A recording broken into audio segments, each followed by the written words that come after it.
This is The Capital Corner, a McGuire Woods podcast exploring investment strategies, capital structures, and topics relevant in today's middle market private equity. Join McGuire Woods partner Geoff Cockrell as he and specialists share practical insights to inform your deal work.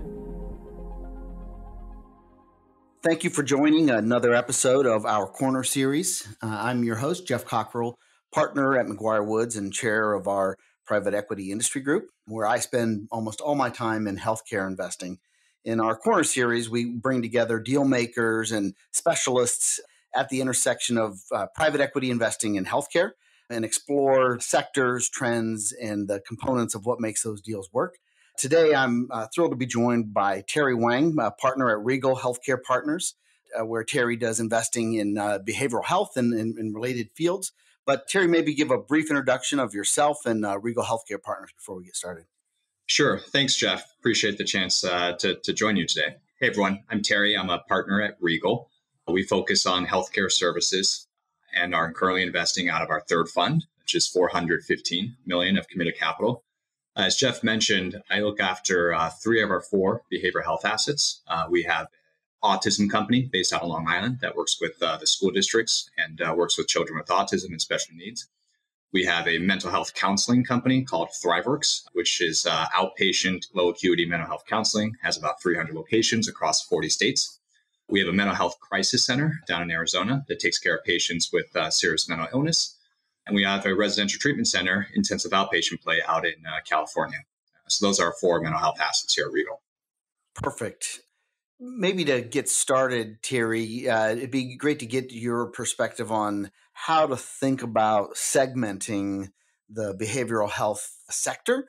It covers such a wide array of sometimes disparate types of businesses. How do you think about segmenting the sector? Sure. So I think there's a couple ways to look at it. At the highest level, you can divide it between payers and providers. And so on the payer side of behavioral health, you have the traditional insurance companies. You have what we call carve-outs. So companies like Beacon or Magellan, where insurance companies have outsourced behavioral health case management networks to them. And I think increasingly you're seeing payers express interest in offloading risk and direct management of these behavioral health cases down to the providers. So you've got the payer side, and then on the provider side, which I'll spend more of my time on, there's a couple ways to segment it. One is along the acuity spectrum. So you have high acuity behavioral health patients. These are patients that are costing the system a lot of money. They're oftentimes in and out of the emergency department, going through inpatient behavioral health facilities. They can easily rack up $20,000, $30,000, $40,000 a year spend just on behavioral health alone, and a similar amount on the medical spend side. You've got medium acuity, and these patients are typically seen in intensive outpatient therapy programs. And you've got low acuity, and low acuity represents 20% of the American population. These are patients that typically require some form of therapy or medication management for their mental health condition, but they're not in a residential setting. They're not in an inpatient setting. So that's one way to segment the market. The other way is by diagnosis, right? So when we talk about behavioral health, you have general mental health issues, anxiety, depression, schizophrenia. You've got addiction-related issues, and that could be alcohol, that could be drugs, that could be opioids. You've got more specialized behavioral health conditions like autism or eating disorders. And so when you look at it by diagnosis, each of those diagnoses is also extend across that spectrum of severity I mentioned earlier. So you could have a patient with addiction issues that are more on the outpatient side, and then if they get more severe, it's going to be more on the high acuity side. As you look at the sector across the ways that you've segmented it, what is your investment thesis? And are there certain parts of that kind of grid that you think are more compelling and certain parts that are maybe less compelling? For us, we actually invest across the entire acuity spectrum, high acuity, medium acuity, low acuity. There's a need across all those spectrums. For us, the key investment criteria is, are we able to deliver better outcomes at lower cost? And so when we look at different care delivery models, outpatient is very interesting. You're taking care of patients in a less restrictive environment. It's less expensive to payers. And if you can treat these conditions earlier on in a less restrictive setting, you can prevent them from getting into the higher acuity side.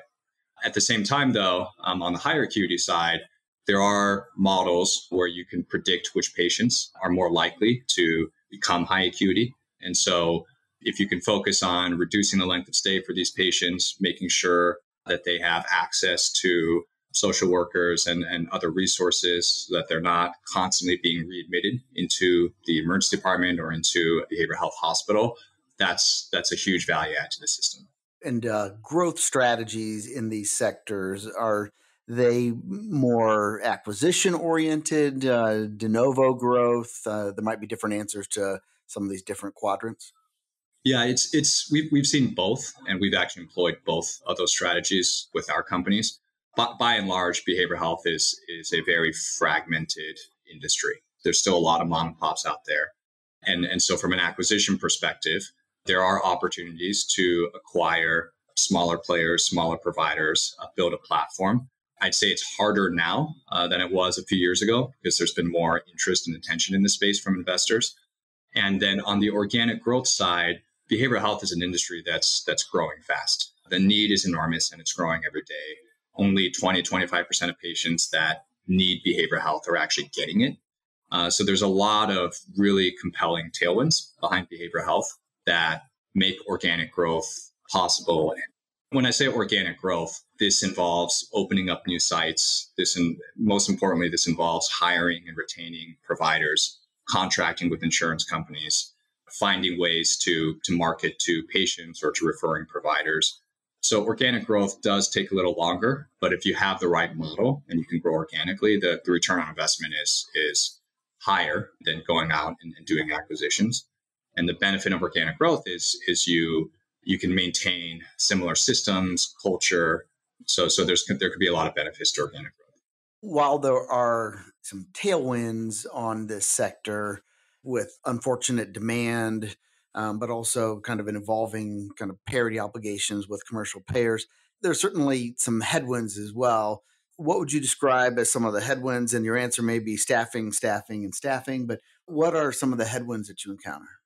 Sure. So I'd say there's two big ones. One relates to provider recruitment and retention, and the second relates to measuring outcomes and showing how and why you're differentiated in behavioral health. So I'll talk about the first one, which is provider recruitment and retention. There's about 700,000 licensed mental health clinicians in the US. These are psychologists, psychiatrists, behavioral health nurse practitioners, licensed counselors, licensed social workers. So it's a big field, but it's not enough. And the reason why is because the need for behavioral health is just so enormous. And so every organization you talk to that works in behavioral health, one of their, if not their top priority is making sure that they've got a great organizational culture to retain clinicians and also a recruiting engine to be able to recruit providers and replace the ones that have left, but also grow organically. And I think one of the challenges around recruitment and retention is the licensure side. For example, in many states, even if you're a licensed counselor, licensed social workers, you have a master's degree, it could take 2,000 hours of supervision before you become fully licensed. And so there's a bottleneck from a licensure perspective. I think there is more attention and scrutiny now in behavioral health. And so we are starting to see more and more supply coming in, but it's nowhere near the demand. On the second part around measuring outcomes, behavioral health has really lagged behind historically other areas of healthcare. Some of the ways to measure outcomes are based on self-assessment, for example, the PHQ-9. And so it can be a little fuzzy. I think the gold standard for measuring outcomes is to be able to take a given population that you're providing behavioral health services to and say, hey, we're able to deliver care at a lower cost, and that cost affects and saves money on medical costs as well. And we're able to achieve better outcomes, whether that's lower readmissions, and therefore what we're delivering makes sense. And I think we're still pretty far from being able to prove that out. There's still a lot of complexity to work through. But for payers, they recognize the need for behavioral health. They're struggling in terms of differentiating who's good and who's not. And so right now they're focused more on access. are you able to deliver care quickly to my patients? But they're starting to now ask questions around outcomes. And that's going to be the key differentiator of a good behavioral health company versus one that's not great. And are you kind of left to your own devices on that as far as kind of how you navigate measuring performance, or is the industry kind of coalescing around different ways of looking at that in a more standardized way? The industry is starting to coalesce. It's still very early, though. Like I mentioned earlier, there are some standard measurement metrics like a PHQ-9. But at the end of the day, what payers really care about, right, in terms of costs versus, tangible, quantifiable outcomes, we're still early stages there. And a lot of times it's up to a given provider group and a given payer to negotiate and work out a set of metrics or a measurement methodology that makes sense for both parties. And so in that sense, it's not really scalable. Kind of shifting gears a little bit in thinking about kind of the progression of kind of platforms from initial platform size and scale. There's usually a transaction or two, often private equity to private equity, and then some complex conversations about what the kind of end game for those investments look like. First, kind of where would you put Regal Healthcare Partners in that kind of progression, and it may be at different places and different things. And then I'm curious what your thoughts on kind of the end game, kind of bigger purchaser transactions, what you think the future looks like for those. Does everyone ultimately sell to Optum, like Kelso just sold one of their big platforms to Optum? Who are the back end buyers of some of these at scale? Sure. So to your first question, Regal plays on the earlier stage of the platform evolution. And so our autism company, for example, it was doing revenue in the 10 to 30 million range when we started, but we can also start companies from scratch. So if we come across an interesting idea that we like, where you're not able to buy something of any scale, we'll start it from scratch. In terms of the evolution of these companies, typically they grow, as we mentioned earlier, through a mix of organic growth or acquisitions. They get to a certain size and a larger private equity firm comes in, acquires it, and it continues to grow from there. To your question on who the end buyer is, Optum has obviously been active, but you do have other strategics. And interestingly, you have other health insurance companies as well that I think are eyeing behavioral health assets. Anthem, for example, now they're called Elevance, acquired Beacon, which is a behavioral health payer carve-out. And I think more and more health insurance companies are realizing that if they want to make sure their members have a good behavioral health experience, and if they want to control behavioral health spend and make sure that behavioral health can actually impact medical spend as well, that they need to own some aspect of the provider value chain. And I do think that there are also examples of behavioral health companies that have gone public, Acadia, Universal Health, LifeStance. So I think there are different ways the end game can play out, and it's really going to be dependent on the state of the buyers, the market, and also the quality of the platform at the end. Maybe talking a little bit about kind of the market. Obviously, behavioral health investing is impacted by things happening at a macro level. As interest rates grow up, syndicated debt markets have become more challenging. Valuations for healthcare companies have been relatively steady. What do you think the market for 2023 looks like in behavioral health from a valuation perspective and also from a deal volume perspective? I think it'll be challenging on both fronts, especially for larger companies. So if you look at some of the publicly traded behavioral health names, they've struggled on the public markets. And I think it's a function of not because the market demand isn't there. I think it's a function of, when times were good and investors got aggressive and probably overly excited, and the pendulum has swung hard the other way.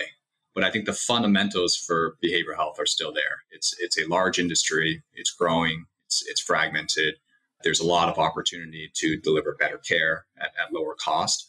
So I think in the long run, the fundamentals will catch up. But I think we're in for a rocky couple of years, especially for the larger assets.